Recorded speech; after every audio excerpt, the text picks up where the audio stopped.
ভারতের পররাষ্ট্রমন্ত্রী জনাব জয়শঙ্করের কয়েকটা মন্তব্য আমাদের সামনে আসলো ৩-৪ দিন আগে। আমরা অনেকে হয়তো খেয়াল করেছি, মানে আমি তো অন্তত খুব মন দিয়ে খেয়াল করি, আমি ধারণা করি আপনারা অনেকেই করেন। বাংলাদেশের কোনো গুরুত্বপূর্ণ মানুষ যখন কোনো মন্তব্য করে, সেটা যেমন ভারতের মিডিয়া ফলো করে, সেটা নিয়ে নানা রকম বিশ্লেষণ করে, মন্তব্য করে, তুচ্ছ-তাচ্ছিল্য করে, বিদ্রূপ করে, হুমকি দেয়, নানান কিছু তারা করে। তারা খুব সিরিয়াসলি এটা নেয়। ঠিক একইভাবে আমরাও ভারতের গুরুত্বপূর্ণ লোকজন কি বলছে সেটা খেয়াল করার চেষ্টা করি। আমরা চাই বা না চাই, ভারত বাংলাদেশের সম্পর্ক এই দেশের রাজনীতির একটা ফ্যাক্টর হয়ে থাকবে অনাগত দিনেও। এটা যত দূর যাক আসবেই, আসলে উপায় নেই। ফলে জয়শঙ্করের মন্তব্যে খুবই হাস্যকর কিছু কথা বলেছেন, কিন্তু আরেকটা ইস্যু আছে যেটা নিয়ে আসলে দীর্ঘদিন থেকে আলাপ হচ্ছে। ভারতের বিভিন্ন পর্যায়ে থেকে বাংলাদেশের নির্বাচন নিয়ে কথা হচ্ছে। তারা বেশ দ্রুত একটা নির্বাচন চায়। তাদের কথাবার্তা, মন্তব্য, তাদের ইঙ্গিত সব কিছুতে মনে হয়, এবং সফটলি হলেও এক ধরনের চাপ আছে, আমরা এটাও বলতে পারি। প্রশ্ন হচ্ছে, ভারত কেন বাংলাদেশে দ্রুত একটা নির্বাচন চায়? সেটা একটু বুঝতে চাইব, এবং এই প্রসঙ্গে, এই প্রেক্ষাপটে আমাদের চিন্তা কী হওয়া উচিত। ফানি ব্যাপারটা একটু বলি, সেটা হচ্ছে এখানে তিনি প্রোগ্রামে বাংলাদেশের উত্তেজক মন্তব্য করা হয়, এতে ভারত উদ্বিগ্ন, ভারতে বাংলাদেশ মৌলবাদী প্রবণতাও নাকি উদ্বেগের বিষয়, সংখ্যালঘুদের প্রতি আক্রমণ ও চিন্তার বিষয়। এসব উদ্বেগ প্রকাশের ক্ষেত্রে ভারত খুবই খোলামেলা। যে কারণে খোলামেলা, সেটাতেই হাস্যকর ব্যাপার। এটা ইটসেলফ একটা হাস্যকর ব্যাপার। ভারতের পররাষ্ট্রমন্ত্রী মৌলবাদের উত্থানের কথা বলছেন, যার নিজের দেশ একটা আপাদমস্তক মৌলবাদী দেশ। বাংলাদেশ মানে পৃথিবীতে এই মুহূর্তে আর এই রকম মৌলবাদী কোনো অ্যাপারেন্টলি গণতান্ত্রিক দেশ আসলে এক্সিস্ট করে না, হিন্দুত্ববাদী দেশ। এবং তার দেশের সংখ্যালঘুদের কি ঘটছে তাদের কপালে, এই সর্বশেষ যে ওয়াকফ আইন হলো, সেটাতেও আমরা দেখেছি সিস্টেম্যাটিকলি মুসলিমদেরকে জেনোসাইডের দিকে নিয়ে যাওয়া হচ্ছে। তিনি এটা বলছেন। আচ্ছা, এটা কেন এটা হচ্ছে? তিনি বলছেন, বাংলাদেশের মঙ্গল ভারতের চেয়ে বেশি কেউ চায় না, এটা আমাদের ডিএনএর অঙ্গ। একজন হিতাকাঙ্ক্ষী ও বন্ধু হিসাবে আমরা চাই দেশটা ঠিক কাজ করুক, ঠিক দিকে এগিয়ে যাক। আমার মনে হয় বাংলাদেশের জায়গায় শেখ হাসিনা পড়তে হবে। ভারত শেখ হাসিনা এবং তার পরিবার, শেখ পরিবারের মঙ্গল, তার চেয়ে আর বেশি কেউ চায় না, এবং তাদের ডিএনএতে আসলে ওটা আছে। That was funny. কিন্তু যেটা বলছিলাম, নির্বাচন নিয়ে কথা। আশা করি নির্বাচন শিগগিরই অনুষ্ঠিত হবে। দেশ হিসেবে বাংলাদেশের গণতান্ত্রিক ঐতিহ্য আছে, আর গণতন্ত্রে নির্বাচন জরুরি। নির্বাচনী অধিকার অর্পণ করে আশা করি বাংলাদেশও সেই পথে এগোবে। প্রথম আলোর এই রিপোর্টের শেষে মোদির টুইট বার্তায় যেটা ছিল এখানে উল্লেখ করা আছে, শান্তিপূর্ণ, স্থিতিশীল, অন্তর্ভুক্তিমূলক গণতান্ত্রিক বাংলাদেশে ভারতের সমর্থন করবেন মোদি বলেছেন। এমনকি ওই বৈঠকের পর ভারতের পররাষ্ট্র মন্ত্রণালয়ের যে ব্রিফিং ছিল, পররাষ্ট্র সচিব যে ব্রিফিং করেছেন, সেখানেও বাংলাদেশের নির্বাচনের কথা হয়েছে, সেই আলাপ এসছে, এবং তার টুইটে অন্তর্ভুক্তিমূলক। আমরা তখনও কথা বলেছি, আজও আবার বলবো।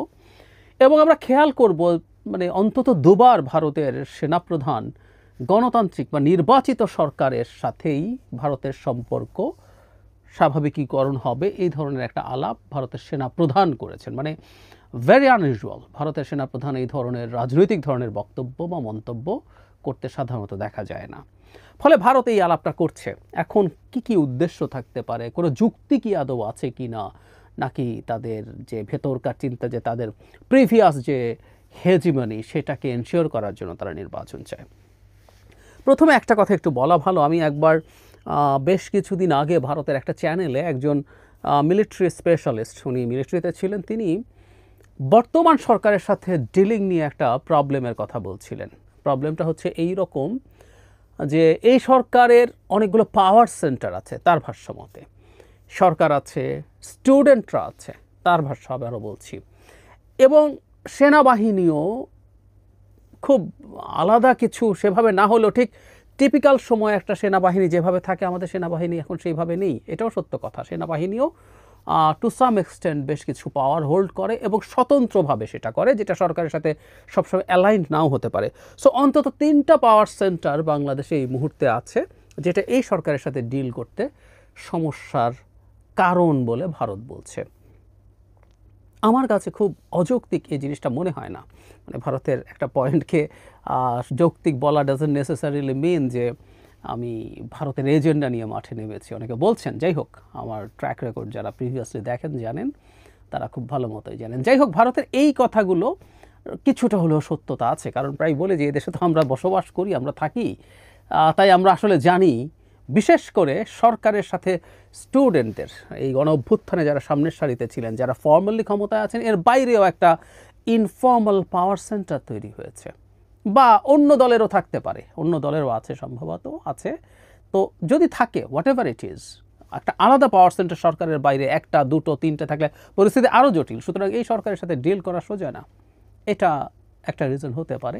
কিন্তু এটা মূল কারণ না। ভারতের মূল কারণ যেটা বলে আমি মনে করি, সেটা হচ্ছে ডক্টর ইউনূস সরকারের সাথে তারা আসলে আর সম্পর্ক স্বাভাবিকীকরণের পথে যেতে পারবে না।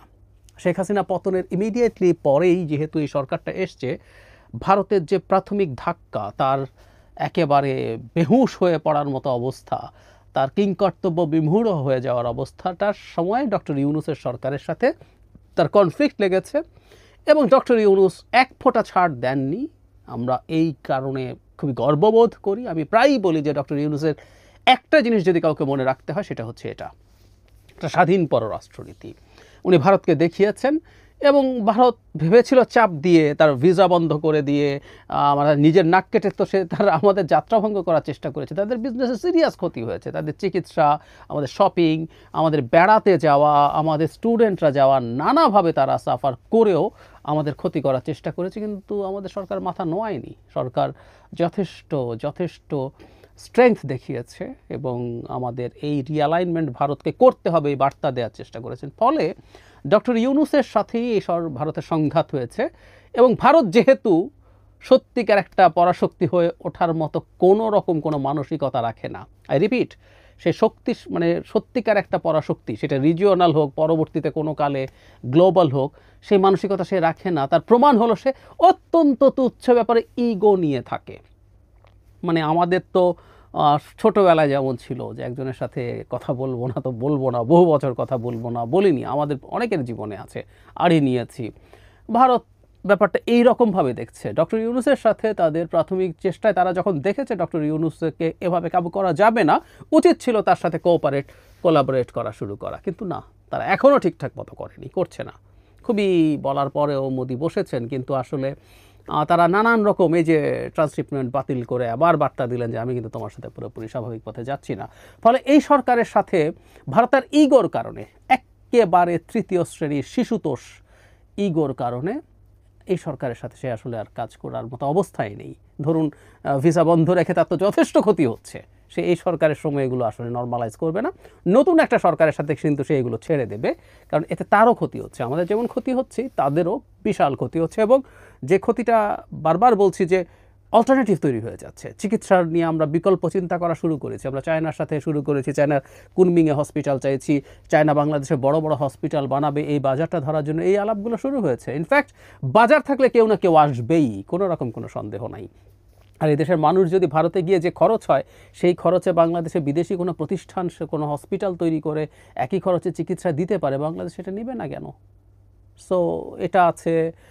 বাংলাদেশ চায়নার দিকে চলে যাচ্ছে, পাকিস্তানের সাথে ভালো সম্পর্ক হচ্ছে, এসব তার স্ট্র্যাটেজিক চাপ তো আছেই। ফলে নতুন একটা সরকারের সাথে সে এই সবগুলো ডিল করার চেষ্টা করবে, তাতে অন্তত মুখ রক্ষাটা হবে।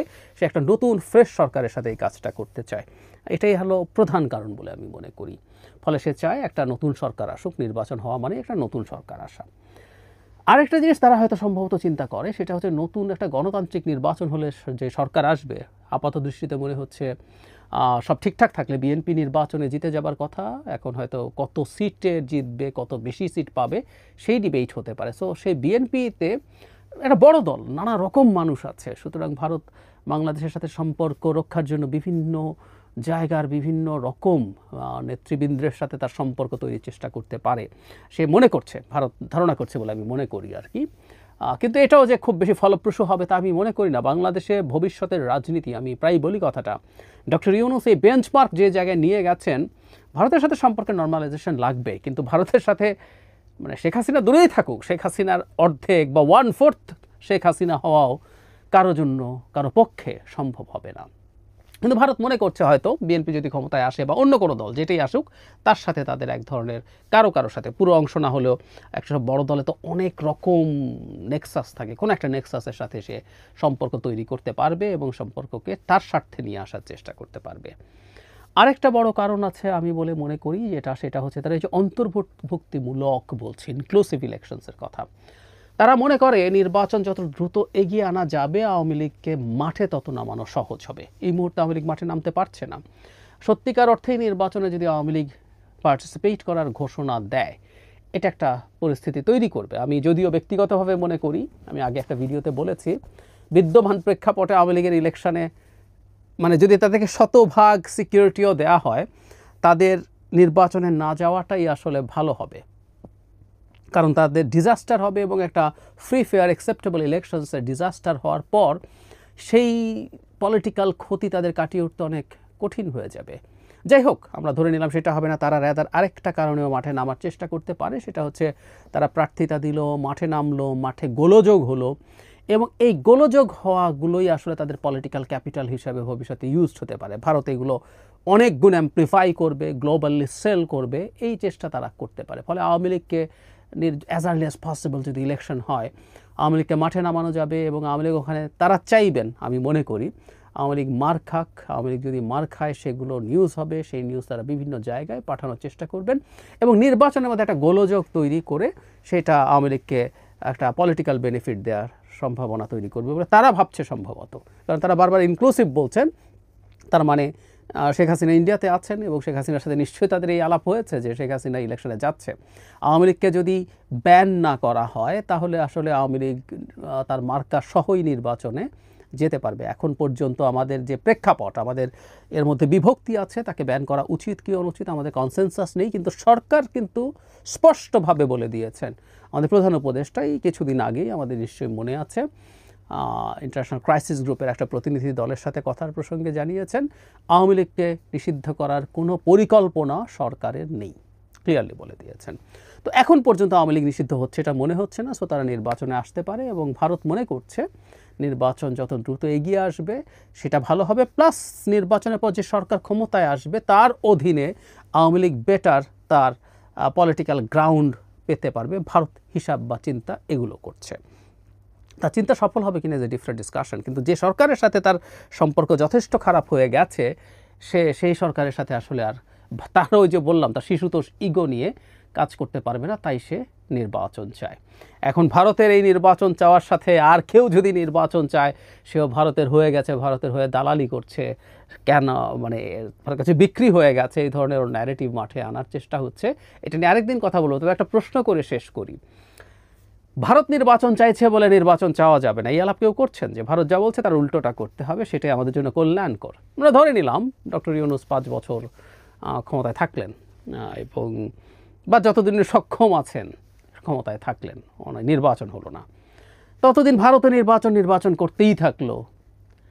তো ডক্টর ইউনূস যেদিন আর দায়িত্বে থাকবেন না সেদিনও ভারত নির্বাচন করবে, তখন কি নির্বাচন হবে না? নাকি তখন ডক্টর ইউনূসের পর আরও কেউ একজনকে আনা হবে যিনি ডক্টর ইউনূসের মতো এইরকম একটা সরকার লিড করতে থাকবেন এবং ভারতও নির্বাচন চাইতে থাকবে এবং বাংলাদেশেও কি তাহলে আর নির্বাচন হবে না? কেউ যদি নির্বাচনের আলাপই তোলে তাহলে তো খুব খারাপ কথা হয়ে গেল, তাই তো কথাটা এরকমই দাঁড়ালো। বা আমাদের সরকার, এই সরকারও তো বলছে নির্বাচন ডিসেম্বর বা পরের বছরের জুনের মধ্যে হবে, সো ভারতও দ্রুত নির্বাচন চায়, ডিসেম্বরের মধ্যে একটা অপশনও রাখছে। তাহলে কি এই সরকারও ভারতের কথা শুনছে, ভারতের দালালে পরিণত হয়েছে? ডক্টর ইউনূস তো মোদির সাথে বসার জন্য রিপিটেডলি রিকোয়েস্ট করে গেছেন, তাকেও কি দালাল বলবো আমরা?